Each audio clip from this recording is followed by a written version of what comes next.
정한 시간이 되었습니다. 하나님 앞에 2부 예배를 올려드리겠습니다.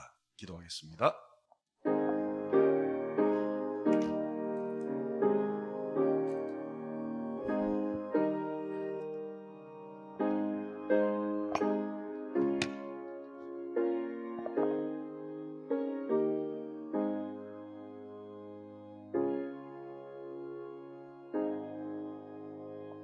기도하십니다.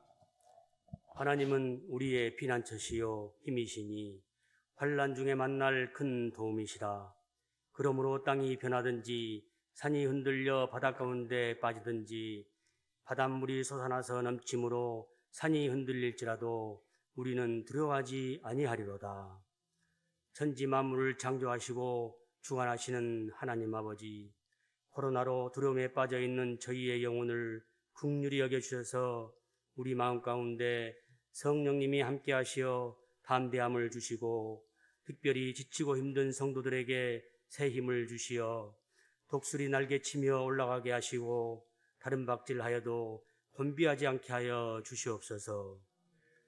연약하고 부족한 저희들 지난 한 주간의 삶을 되돌아볼 때 주님이 원하시는 길을 걷지 아니하고 우리의 생각과 우리의 뜻대로 살아왔음을 고백합니다. 저희를 불쌍히 여겨주시어 용서하여 주시고 우리가 주님의 무한한 사랑에 감동되어 날마다 무릎 꿇고 잡아가는 저희들 되게 하시옵소서. 우리는 인간인지라 연약한 육신으로 말미암아 죄에 빠져 헤매일지라도 하나님은 아시나니 곧 죄로 말미암아 구원받지 못할 우리를 구원하시려고 친히 인간의 육신으로 오셔서 십자가의 보혈로 구원의 길을 열어놓으시고 하나님의 영이 함께하시어 우리 육신이 성령의 지배를 받아 육신에 있지 아니하고 영과 함께 있게 하시어 구원에 이르게 하시나니 우리는 하나님의 그 큰 뜻을 헤아려 주님과 연합하여 포도나무에 접붙인 자 되어 열매 맺게 하여 주시옵소서. 그리하여 우리는 빚진 자로서 육신에 이끌려 죄악된 길로 다니지 아니하고 하나님의 성령에 이끌려 사랑으로 하나 되어 가는 곳마다 그리스도의 향기를 바라게 하시어 주위에 믿지 않은 형제 자매들에게 무늬만 그리스도인이 아니라 삶으로 증거하는 저희들 되게 하시옵소서. 전 세계가 코로나로 경제활동이 멈추고 비상사태에 있습니다. 특별히 각 나라에 파송한 12,000의 선교사님들이 어려움에 처해 있사오니 속히 코로나가 멈추게 하시고 선교사님들이 힘들지 않도록 지켜주시옵소서. 그리고 1,200만의 그리스도인들이 먼저 변화되게 하시어 이 나라의 경제와 정치와 모든 분야의 본이 되게 하시고 승리로 이끌어가는 그리스도인들 되게 하시옵소서. 오늘 또 사도행전 말씀으로 단위에 서시는 목사님 위에 성령의 능력을 부어주시어 선포되는 말씀이 하나님 말씀이 되어 우리의 굳은 심령이 전율을 느끼게 하시어 성령 충만한 시간 되게 하시옵소서. 오늘 또 이 자리에 모인 모든 성도들과 영상으로 예배드리는 모든 성도들 위해 주님의 평강과 은혜가 넘치기를 원하오며 사랑 많으신 예수님 이름으로 기도드리옵나이다. 아멘.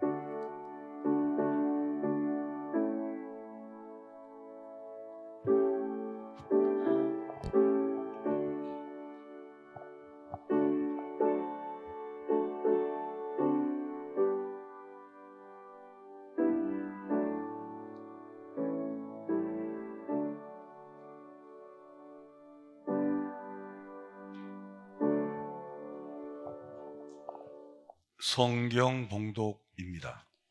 이스라엘 사람들아, 이 말을 들으라. 너희도 아는 바와 같이 하나님께서 나사렛 예수로 큰 권능과 기사와 표적을 너희 가운데 베푸사 너희 앞에서 그를 증언하셨느니라. 그가 하나님께서 정하신 뜻과 미리 하신 대로 내준 바 되었거늘 너희가 법 없는 자들의 손을 빌려 못 박아 죽였으나 하나님께서 그를 사망의 고통에서 풀어 살리셨으니 이는 그가 사망에 매여 있을 수 없었습니다. 아멘. 오늘 이 설교는 이 설교 한 편만 가지고도 기독교를 저는 이해할 수 있다고 생각합니다. 기독교를 표피적으로 우리가 교회 나와서 예배드리고 11조하고 교회 봉사하고 집사가 되고 장로가 되고 권사가 되고 목사가 되어서 섬기는 것을 저는 표피적이라 그럽니다. 근데 기독교의 이 내용은 사실은 부활과 생명이라는 것에 이게 지배하게 돼요. 그래서 오늘 이 설교 한 편은 대단히 중요하다고 생각합니다. 지난주에 어느 분이 저에게 카톡으로 여기 앉아 계신 분인데, 목사님, 바벨탑하고 성령의 강림으로 온 방언의 관계를 한번 정립을 해줬으면 좋겠다.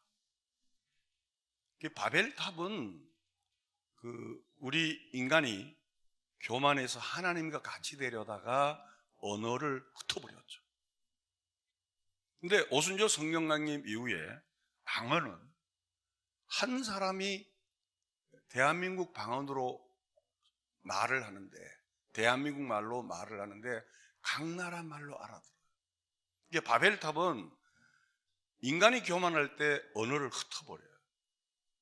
그리고 오순절 성령 강림을 통해서 이 흩어진 언어가 하나가 되는 사건이 오순절 성령 강림이에요. 그것을 다음 주에 설명해 드리도록 하겠습니다. 베드로의 설교 내용은 이 성령 강림을 오순절 성령이 임해서 하나님이 큰 일을 증거하셨다. 이 오순절 성령 강림을 아주 큰 일이라고 설명을 했습니다. 근데 사람들은, 이걸 알지 못하는 사람들은 세술에 취했다는 거예요. 즉 낮술에 취했다는 거예요. 그 당시에 그 기독교인들은 거의 다 노예들입니다. 다른 집에서 하류, 그러니까 종들로 살아가는 사람들이 거의 다 기독교인들이었어요. 콘스탄틴 황제가 기원 후 313년 때 기독교를 국교로 정한 이후에 부유층들이, 지식인들이 들어왔지, 그 이전에는 거의 기독교인들이 거의 어부들, 농부들, 이렇게 집에서 허드렛 일을 하는 사람들, 이런 사람들이었습니다. 그러다 보니까 자연적으로, 아니 이 사람들이 어떻게 낮술을 먹냐? 여러분, 우리가 술을 먹더라도 하인들이 일을 다 끝나고 나서 그 다음에 술을 먹는데, 이 사람들은 낮에 술을 먹는 거예요. 근데 낮에 술 먹은 게 아니고 성령의 세술에 취했다. 이것을 베드로는 뭐라고 증거하냐면 하나님의 큰 일을 증거한다는 거죠. 근데 그 큰 일이 뭐냐면 요엘 선지자가 예언한 것을 베드로는 연결을 시켜요. 그리고 그것이, 요엘 선지자의 예언이 성취된 것이 오순절 성령 강림이다. 제가 이 설교를 하면서 이런 말씀을 드린 적이 있습니다. 우리 한국교회가 좀 삐뚤어지기 시작한 것은 어디서부터 시작했냐면, 오순절 성령 강림 그러면 방언 받아야지, 이걸 같단 말이에요. 그러니까 성경이 정말 우리에게 가르친 이 큰 일을 잃어버리고 우리는 우리의 영적인 만족으로 훅 들어와 버린 거예요. 그러다 보니까 더 이상 발전이 없는 거예요. 굳이 발전을 한다면 나는 기도 10시간 했어, 나는 일주일 했어, 나는 40일 했어, 이거를 가지고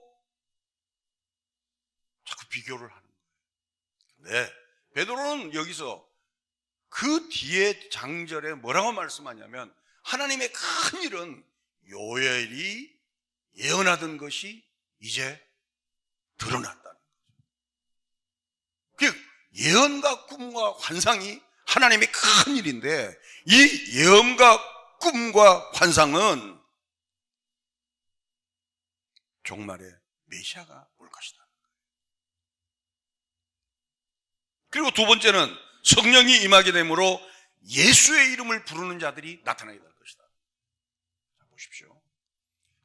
예수의 이름을 부르는 것이 먼저가 아니고 성령이 임한 결과로 많은 사람 중에 하나님이 선택한 예수의 이름을 부르는 자들이 나오게 될 것이다. 이게 무슨 얘기냐면 우리가 전도하다가 예수를 믿고 아내를 통해 예수를 믿고 남편을 통해 예수를 믿어도 그 예수 믿는 현장이 종말론적인 현장이다. 아멘. 그래서 제가 전도를 너무 가볍게 전도를 하지 말라는 거예요. 왜? 이 종말론적인 사건을 우리는 뭐 하나 주는 거로 끝내버린다. 그러니까 그 하나 주는 거로 교회에 들어온 사람은 친목이 좋고 사귐이 좋고 대화가 좋고 먹는 것이 좋고 또 같이 공동체의 어떤 펠로십이 좋으니까 이 하나님의 큰 일을 잃어버리게 돼요. 여러분, 우리가 예수를 믿는 것은 종말론적인 현상이 우리에게 떨어진 거예요. 이것이 요엘서가 예언한, 요엘서가 환상을 보고 요엘서가 꿈을 꾼 그 내용.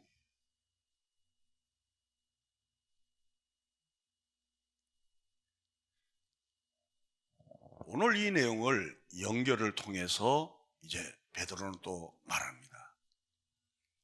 예수님께서 부활하셨음을 시편을 통하여 또 인용을 하는 거예요. 인용을 하면서 베드로는 더 말씀의 깊이로 들어갑니다. 사람마다 영생을 다 꿈꾸죠. 어떻게 하면 영원히 살까? 특별히 요즘 같으면 재수 없으면 100살까지 산다 그러더라고요. 근데 누구나 다 더 오래 살기를 원하는 것이 우리들의 생각입니다. 그러나 인간은 예외 없이 죽음을 이길 수가 없습니다. 사람마다 육신의 죽음을 두려워하고 그 죽음에 얽매여서 사람들은 그 죽음의 종노릇을 하고 있죠.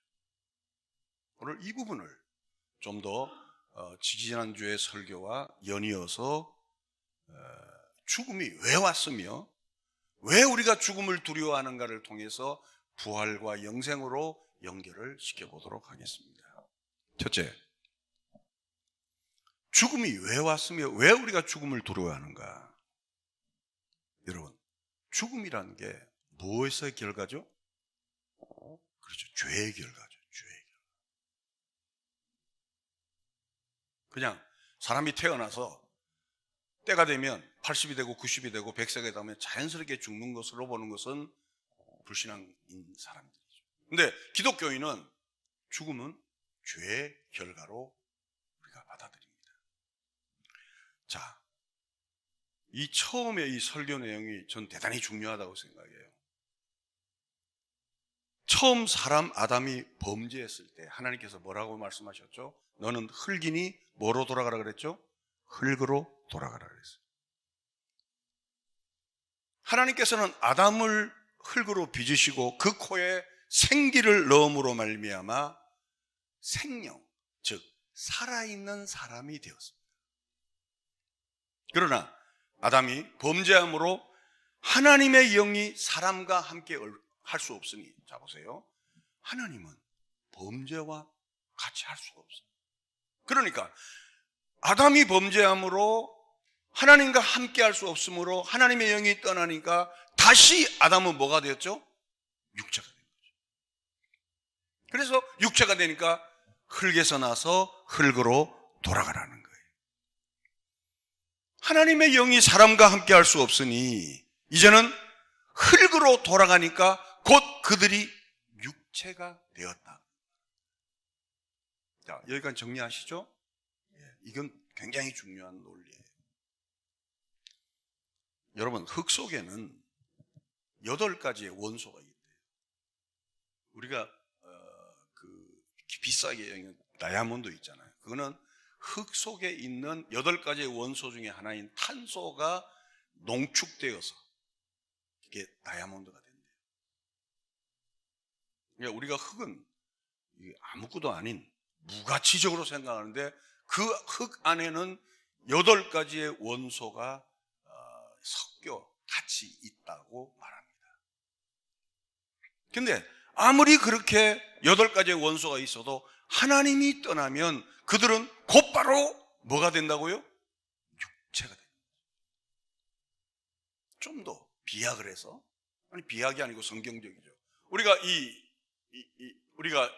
지금 우리가 살아있는 모든 이 지구상에는 예수 믿는 사람이 있고 안 믿는 사람이 있죠. 그렇죠? 예수 믿는 사람은, 즉 성령이 내게 임한 사람은, 성령이 임함으로 주의 이름을 부르는 사람은 생명이라고 해요. 근데 우리가 같이 밥을 먹고 같이 생활하고 같이 자식도 낳고 같이 모든 호흡도 하면서도 성령이 임하지 않아 주 예수 이름을 부르지 못한 자들을 성경은 뭐라고 이야기하냐면 육체라 그럽니다. 이게 목회할 때 가장 어려운 게 저는 이 부분이었어요. 왜? 모든 사람을 설교를 할 때 어떻게 생명을 놓고 설교를 해야 되는지, 육체를 놓고 설교를 해야 되는지 처음엔 잘 몰랐어요. 저는 성경을 보고 나중에 알았습니다. 성경 얘기는 우리에게 구원의 길을 제시한 거예요. 성령이 임하여 하나님의 은혜를 아는 자들이 구원의 길을 걸어가기 위해서 성경이 기록된 거예요. 후자예요. 그러니까 누구든지 주의 이름을 부르는 자는 구원을 얻되 성령이 아니하고서는 예수를 구주라 할 수 없음을 믿습니다. 이건 진리입니다. 이거는. 그래서 설교 시간은 제가 몇 주 전에 얘기했죠. 여러분, 설교는 여러분을 지금 전도하는 거예요. 무슨 얘기냐? 예수 믿어라가 아니고 예수 잘 믿어라. 이렇게 믿어서는 안 된다. 어떻게 이렇게 믿니? 너희가 부활의 영이 있고 하나님의 생명이 있는데 우리가 정말 참된 그리스도인인지 우리는 한번 검토해봐라. 너희 구원이 진짜인지 가짜인지 확정해봐라. 이게 설교예요. 근데 우리 설교는 그렇지 않잖아요. 여러분 오늘 잘 나왔어요. 행복하십니다. 편안하시기 바랍니다. 11조 내면 어떻고 저떻고 하면서 우리는 이런 길로 가버린 거예요. 문제는 뭐냐? 그러다 보니까 교회 안에는 육체를 가진 자가 리더가 될 수 있다. 목사님 중에서도 육체가 없겠어요? 여러분, 목회하다가 갑자기 이단에 빠지는 사람들이 있잖아요. 그런 사람들이에요. 예수 믿다가 갑자기 이단에 빠지는 사람이 있잖아요. 그런 사람이 드러내는 거예요. 이해가시면 아멘? 그럼요. 그래서 신앙생활은 우리가 평범하게 교회 들어오고 평범하게 교회 나가지만 무서운 거예요. 무서운 거예요. 여러 가지 얘기가 있잖아요. 알곡과 가라지 비유도 있잖아요. 여러분, 알곡이 더 자라요? 가라지가 더 자라요? 잘 모르겠다고요? 그럼 나는 더 모르지. 그렇잖아요. 우리는 이런 수많은 말씀들이 있음에도 불구하고 우리는 생명과 육체에 대해서 구분을 안 해요. 그래서 범죄한 결과는 사망이에요. 살아있는 자도 영적으로 보면 죽었다.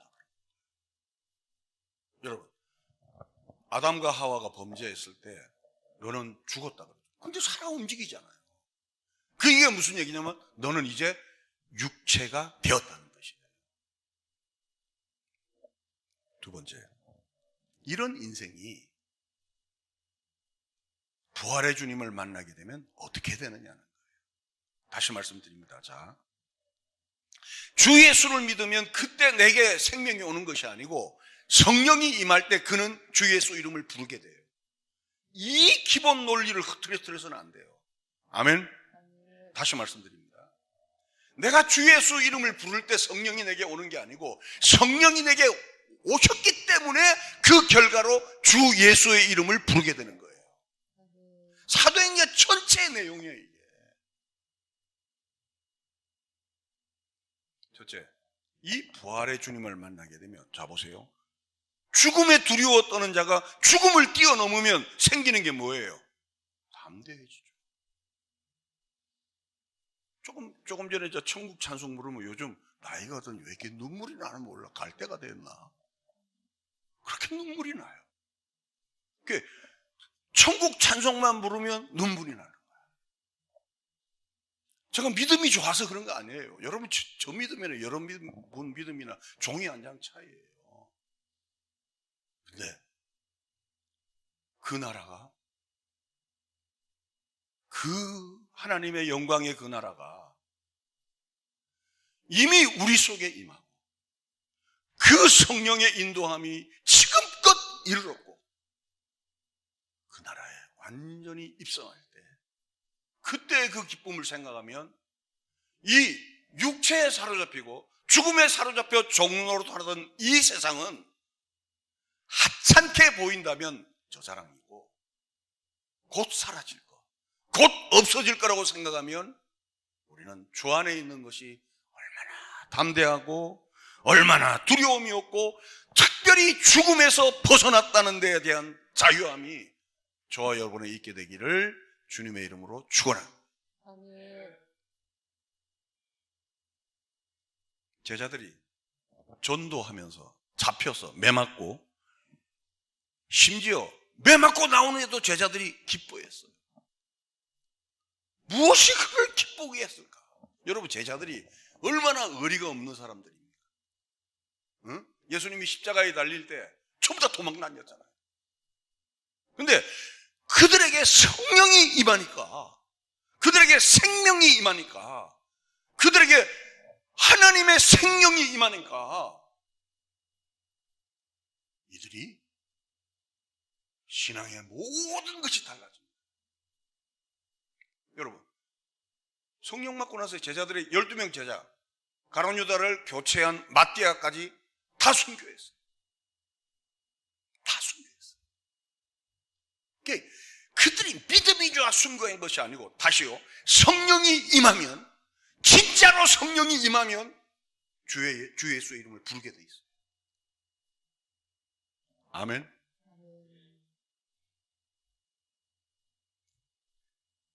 예수님의 부활을 목격하고도 나는 고기나 잡으러 가겠다. 부활을 보고도 그들은 나는 고기나 잡으러 가겠다는 자들이었어요. 남편이 되어도 내 말을 듣지 않은 그들에게 성령께서 우리 안으로 들어오신 거예요. 인툴전, 우리를 뚫고 들어온 거예요. 내가 못하니까 하나님이 스스로 나에게 구원의 은혜를 주시기 위해서 이 범죄한 내 영혼에, 죄밖에 짓지 못하는 나에게 하나님께서 나를 구원하기 위해서 내 속에 들어오셔서 이제는 손으로 잡고 가는 것이 아니고 내 영혼을 이끌어 가시는 거예요. 그게 성령이 임하면 주 예수의 이름을 부른다는 거예요.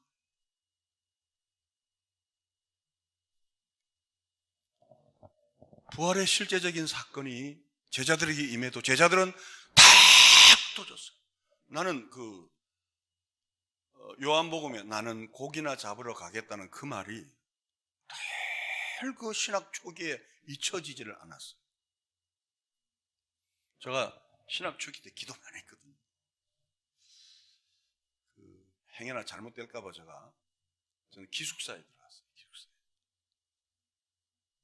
그리고 우리 친구들을, 사랑하는 우리 친구들을, 전 종로위가 우리 친구들 100여 명이 있어요. 뭐 하는 사람이나 깊이 아시면 안 되고, 그 친구들을 14년 동안 안 만났어요. 왜? 만나면 제가 무너질 것 같아요. 놀기 좋아하고 그냥 어릴 때부터 사귄 친구들입니다. 지금도 우리는 모이면 한일간에서 한 6, 70명씩 모여요. 석 달에 한 번씩 모이는데. 근데 저는 14년 동안 친구 모임에 안 나갔어요. 왜? 저는 저 자신을 제가 믿을 수가 없어요. 근데 성경에 보니까 저만 그런 게 아니고 예수님의 제자들도 그렇고. 예수님하고 공생애 3년 했잖아요. 그죠? 예수님 오병이어 기적을 눈으로 봤잖아요. 죽은 나사로를 살린 걸 눈으로 봤잖아요. 물이 포도주로 새 사건을 눈으로 목도했잖아요. 베데스다에서 38년 된 지체 부자요? 안전뱅이 일어나는 걸 직접 봤잖아요. 그리고도 나는 고기나 잡으러 가노라. 그래서 성령이 내게 임한 사건은 우리가 연약함에도 불구하고 범죄함에도 불구하고 나의 실수함에도 불구하고 나를 여기까지 이끄신 것은 성령 하나님의 은혜인 줄로 믿습니다. 저는 이것이 신앙의 처음이요 중간이요 마지막. 만약에 이걸 모르면 우리는 교만하게 돼요. 뭐 조금 어느 위치에 올라가면 사람이 이상하게 돼요. 김기현 지금 국민의힘 그 원내대표이시죠. 제가 그분 교회 2년 전에 울산 교회를 제가 이제 집회를 갔습니다. 그때는 그 국회의원도 아니고 그냥 제야에서 굉장히 고생할 때였습니다. 부흥회를 하는데 한 사람이 제가 이제 첫 시간에 가면 베드로 설교를 베드로 여기 앞에 앉았는데 보통 장로님들은 이렇게 앞부분에 이렇게 우리 교회처럼 앉아 계세요. 그분 모습을 보니까 정말 하나님을 사랑하던 사람이었어요. 제가 보니까. 그래서 예배를 마치고 담임 목사님한테 저분 누구냐? 어디서 많이 본 사람이라니까 울산시장 하다 어려움 당한 사람이에요. 그러더라고요. 울산시장인가? 네. 하여튼 그 어려움 당한 사람이라고 그러더라고요. 훗날 그 목사님한테 들은 얘기가 그 고난을 통하여 이 사람은 또 거듭난 거예요. 무슨 얘기냐면 우리 신앙생활을 하면서 우리가 한 가지 간과하지 말아야 될 것은 우리의 모든 신앙의 여정을 통하여 주님은 한 가지만을 알기를 원하세요. 나의 나되게 한 것은 하나님의 은혜라는 거예요. 저도 이제 완주가 얼마 안 남았잖아요. 그 사이에 제가 왜 결정적인 왜 실수가 없었겠어요? 왜 저의 잘못이 없었겠어요? 왜 저의 연약함이 없었겠어요? 네. 그 하나님의 은혜가 저와 여러분을 여기까지 있게 하심을 믿고 우리도 이제는 성령이 임하실 때에 나는 주의 이름을 불렀다는 이 주어와 동사의 이 관계를 잊지 않는 하나님의 사람들이 되시기를 주님의 이름으로 축원합니다. 그러면 요엘서가 말하는 예언과 꿈과 환상은 무엇으로 이루어지는가? 다 설명했죠. 요엘서 2장 17절을 읽겠습니다. 하나님이 말씀하시기를 말세에 내가 내 영을 모든 육체에 부어주리니 너희의 자녀들은 예언할 것이요 너희의 젊은이들은 환상을 보고 너희의 늙은이들은 꿈을 꾸리라. 그 말씀이 성취된 것은 자 보세요. 꿈과 예언과 환상이 성취된 것은 주의 이름을 부르기를 시작했다는 거예요. 왜? 주의 이름을 부르기를 시작하는 거예요. 유대를 통해서 로마를 통해서 사마리아 땅끝까지 이르러 주의 이름을 부르는 것을 보니까 지금은 누가 임했다는 거죠? 성령이 임한 결과로 주의 이름을 불렀다는 거예요. 즉 지금은 바로 종말이라는 거예요. 여러분 우리 가운데서도 예수를 믿고 예수를 나의 구주로 인정하고 이제는 구속한 주만 바라보는 자가 우리 교우 가운데서 나타날 때마다 우리는 종말이 다가와. 지금 종말은 임했는데 말세의 지말이 점점 다가왔구나 하는 것을 알고 더욱더 성령 하나님께 의지하는 은혜가 있게 되기를 바랍니다. 이걸 모르니까 이단들에게 넘어가는 거예요. 이단들에게. 1992년도 10월 28일 기억나죠? 다미성 교회. 그때에 유일하게 3사 방송 중에 MBC가 들어갔어요. 그 MBC에서 촬영하던 사람이 누구냐면 지금 천국에 계신 조장로님이에요. 조장로님이 그걸 보고 예수 믿지 마라. 왜? 저가 그 속에 우리 아내가 있어도 난 예수 못 믿게 할 거예요. 그런 천박한 예수가 아니에요. 그들은 이미 종말이 임했는데도 불구하고 또 다른 종말을 달라는 거예요. 여러분, 성령이 임하면 이미 오순절 성령이 임한 것이 종말인 것을 요엘서가 우리에게 꿈과 예언과 환상을 말하면서 너희들이 누구든지 주의 이름을 부르는 자들이 볼 때 그때가 바로 종말이라는 거예요. 이미 성령이 임한 증거라는 거예요. 할렐루야. 이거 하나만 알면 이단들에게 빠지지 않습니다. 다른 말로 하면 성령이 임하여 주의 이름을 부르게 되는 거죠. 이제는 하나님의 영이 우리에게 임한 거예요. 이제는 우리에게 새 생명이 임한 거예요. 그러니까 죽음 앞에 종노릇하지 않는 거죠. 이 세상의 가치가, 물론 저는 염세주의자는 아니지만 그렇게 큰 돈이 없어도 내 아버지 집에 가면 그 아버지와 함께 거할 그 영생복락을 생각할 때 나의 영원하신 기업은 생명보다 귀한 걸 알게 될 때 우리는 돈 하는 이 시대에서 벗어나 진정한 기독교인으로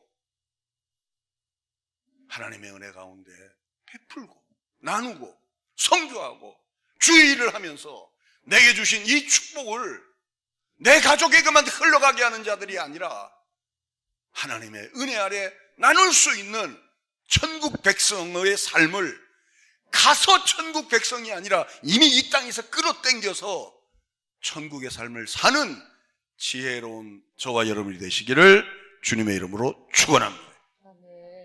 그러면 크게 두 번째로 제자들에게 성령이 임한 결과는 뭐냐는 거예요. 이제 그 설명 다 있는데, 첫째, 부활을 증거하고 있잖아요.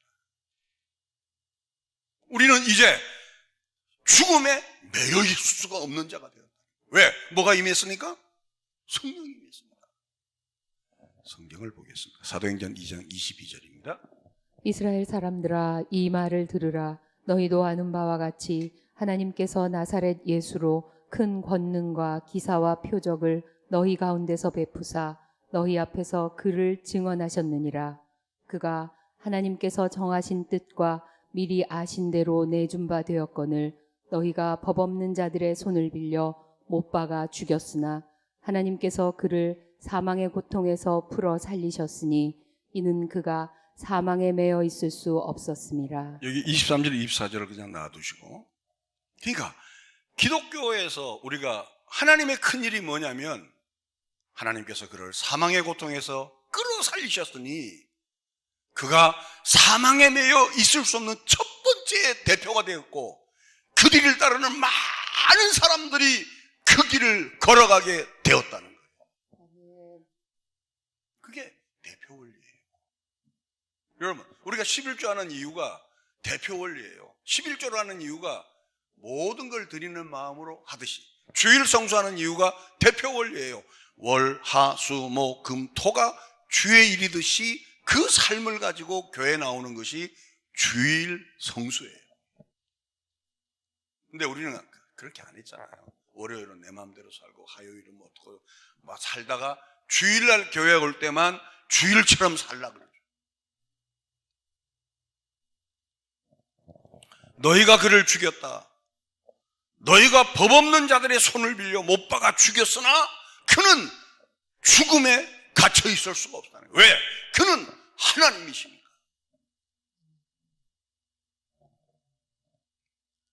예수님께서는 부활과 생명이기 때문에 죽음에 갇혀 있을 수가 없었다는 거예요. 기독교가 뭐냐? 그는 생명과 생명이라는 거예요. 그는 부활과 생명이라는 거예요.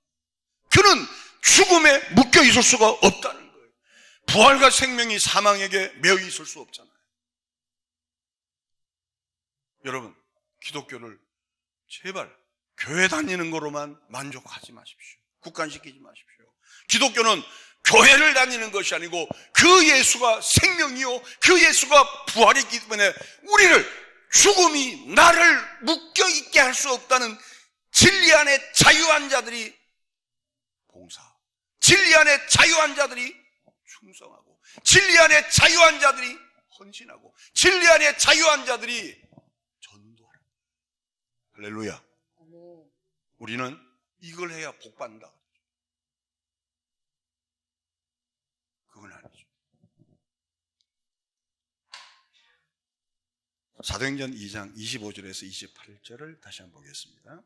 다윗이 그를 가리켜 이르되 내가 항상 내 앞에 계신 주를 배웠으며 나로 요동하지 않게 하기 위하여 그가 내 우편에 계시도다.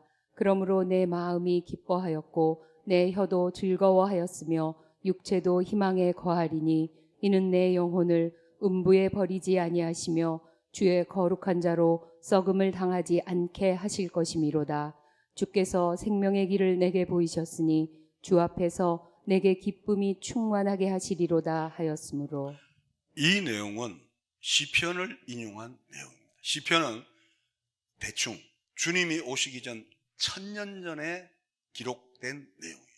그러니까 1000년 전에 다윗의 입을 통해서 주님의 부활을 증거하는 거 한번 확인하겠습니다. 시편 16편입니다. 내가 여호와를 항상 내 앞에 모심이여 그가 나의 오른쪽에 계심으로 내가 흔들리지 아니하리로다. 이러므로 나의 마음이 기쁘고 나의 영도 즐거워하며 내 육체도 안전히 살리니 이는 주께서 내 영혼을 수월에 버리지 아니하시며 주의 거룩한 자를 멸망시키지 않으실 것임이니이다. 주께서 생명의 길을 내게 보이시리니 주의 앞에는 충만한 기쁨이 있고 주의 오른쪽에는 영원한 즐거움이 있나이다. 할렐루야. 이거에 대한 해석을 이제 베드로가 하는 거예요. 한 군데 더 보겠습니다. 사도행전 2장 29절입니다. 형제들아 내가 조상 다윗에 대하여 담대히 말할 수 있노니 다윗이 죽어 장사되어 그 묘가 오늘까지 우리 중에 있도다. 그는 선지자라 하나님이 이미 맹세하사 그 자손 중에서 한 사람을 그 위에 앉게 하리라 하심을 알고 미리 본고로 그리스도의 부활을 말하되 그가 음부에 버림이 되지 않고 그의 육신이 썩음을 당하지 아니하시리라 하더니 이 예수를 하나님이 살리신지라 우리가 다 이 일의 증인이로다. 그러니까 베드로가 말하는 가장 큰 일은 이 예수를 하나님이 살리신지라 우리가 다 이 일에, 이게 큰 일이에요. 우리가 다 이 일에, 이게 큰 일이라는 거예요. 병 고침을 받았다, 방언을 했다, 통변을 했다, 교회가 부흥되었다, 이게 아니고 이 예수를 하나님이 살리셨다. 이게 하나님의 큰 일이라는 거죠. 어떻게 자신의 육체가 희망에 거하고 자신의 영혼을 음부에 버리지 않고 주의 거룩한 자로 썩음을 당치 않게 하실 그 하나님을 찬양하는 내용이 예수님 오시기 1000년 전에 다윗을 통하여 찬양하는 것을 성령이 임함으로 베드로가 사도행전 2장에서 동일한 내용을 가지고 이것이 하나님의 큰 일이라는 거예요. 그러면 현존한 우리 그리스도인들은 이 하나님의 큰 일을 왜 외면합니까? 그렇죠? 정말 교회 건축하는 게 우리 기독교인의 목적이에요? 교회 크게 부흥되는 게 기독교의 목적이에요? 한 사람 더 데리고 오는 게 기독교의 목적이에요? 저는 그렇게 보지 않습니다. 기독교의 목적은 그가 음부에 갇혀있을 내 영혼을, 그가 음부에 썩어질 내 영혼을 하나님이 예수 그리스도를 그를 건지심과 같이 그의 성령의 능력으로 나와 여러분을 그곳에 세우는 것을 찬양하는 것이 교회에서 해야 될 가장 큰 일이고 하나님의 가장 큰 일인 줄로 믿습니다. 아멘. 이때 우리는 얼마나 담대해지겠어요? 내 계획이 조금 어려움이 오더라도, 내가 계획하던 것이 좀 뻐그러지더라도, 내가 원하는 것이 이루어지지 않더라도 내 영혼이 음부에 썩지 않고 내 영혼이 음부에 갇혀있지 않고 마치 1000년 전에 다윗이 오실 예수 그리스도를 바라보고 찬양하듯이 우리가 그 찬양하고 그것을 증인의 역할을 하는 것이 하나님의 큰 일이라는 거예요.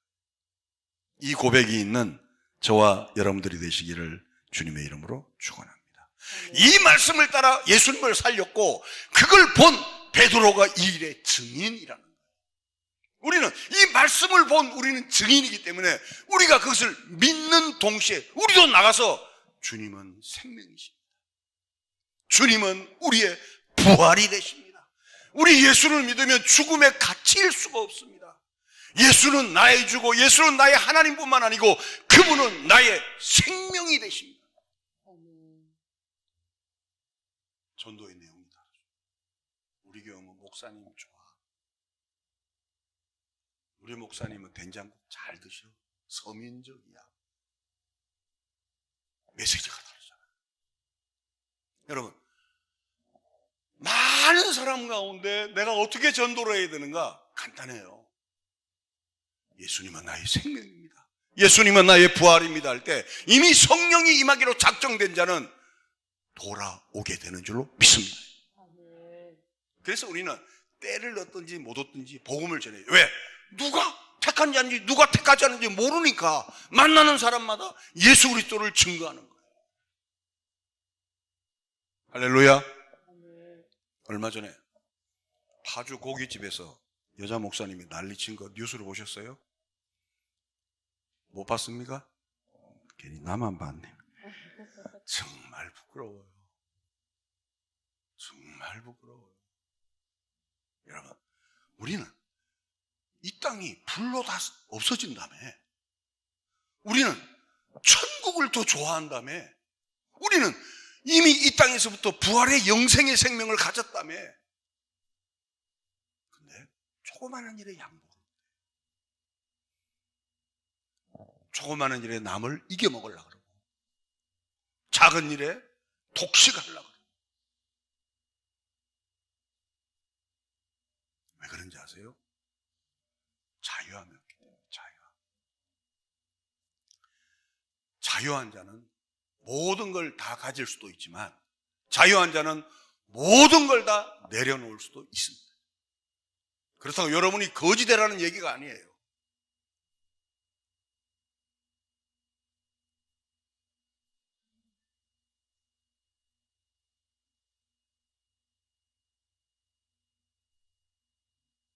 네, 잘 들었습니다.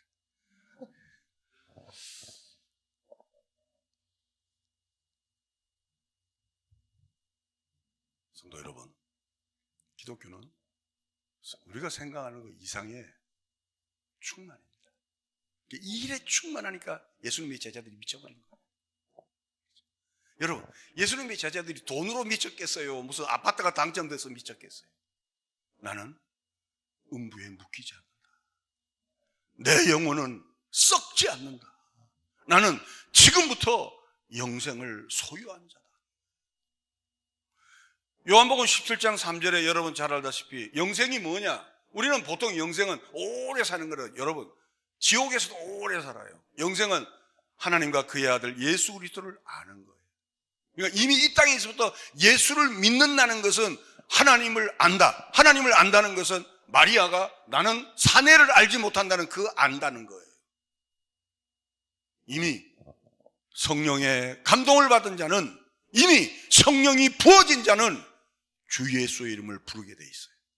그런 자는 음부의 권세가 나를 이기지 못하고 그런 자는 내 영혼이 죽음에 묶여있지 않고 그런 자는 어떤 두려움이 와도 그분과 함께 동행하면서 마치 예수님의 제자들이 전도하다가 그렇게 박해를 받으면서도 다시 기뻐하여 튀어나가던 것처럼 기쁨이 충만한 부활의 증인들이 되시기를 주님의 이름으로 축원합니다. 기도하겠습니다. 걸어가신 아버지 하나님 감사합니다. 만약 예수 그리스도께서 부활하시지 않으셨다면 우리의 믿음도 우리가 가진 모든 것도 헛될 뿐인 것을 고백합니다. 우리는 만약에 예수님이 부활하지 않으셨다면 여전히 사망 안에 사로잡혀 있고 일생 동안 죽음의 공포에 살아갔을 우리들을 이제는 썩어질 것에 대한 미련을 갖지 않고 영혼이 묶여있는 것에 미련을 갖지 않고 우리 안에 부활의 생명이 들어온 결과로 오직 주님 한 분만으로 찬양하고 감사하고 기뻐하고 만족할 수 있는 자로 변화케 하심을 감사드립니다. 하나님, 우리에게 이 기쁨을 충만하게 하여 주시옵소서. 코로나 상황, 몇 가지의 어떤 제도적인 변경을 통하여 내게 은혜가 임하는 것이 아니라 이 부활의 소망, 이 영생의 소망이 우리에게 충만하여 부활의 증인으로 다 설 수 있는 하나님의 사람들이 될 수 있도록 축복하여 주시옵소서. 예언과 환상과 꿈이 이루어지듯이 누구든지 주의 이름을 부를 수 있는 자가 생긴 것을 감사하고 더욱더 그 은혜에 힘써 나아갈 수 있도록 축복하여 주옵소서. 부활이요 생명이신 우리 구주 예수 그리스도의 은혜와 하나님 아버지의 극진하신 사랑하심과 성령님의 교통 충만하신 역사가, 예수를 믿는다는 것은 지금 우리 안에 부활의 생명이 들어온 것임을 알고서 우리는 이 세상을 다 준다고 하여도 주님 한 분만으로 기쁨으로 살게 되어 있음을 알고 이 기쁨이 충만해지기를 소원하는 모든 자들 머리 위에 유튜브를 시청하시며 이 부활의 증인 앞에 함께 나오길 원하는 자들 머리 위에 하나님의 은혜가 이후로부터 영원토록 함께 있을지어다. 아멘.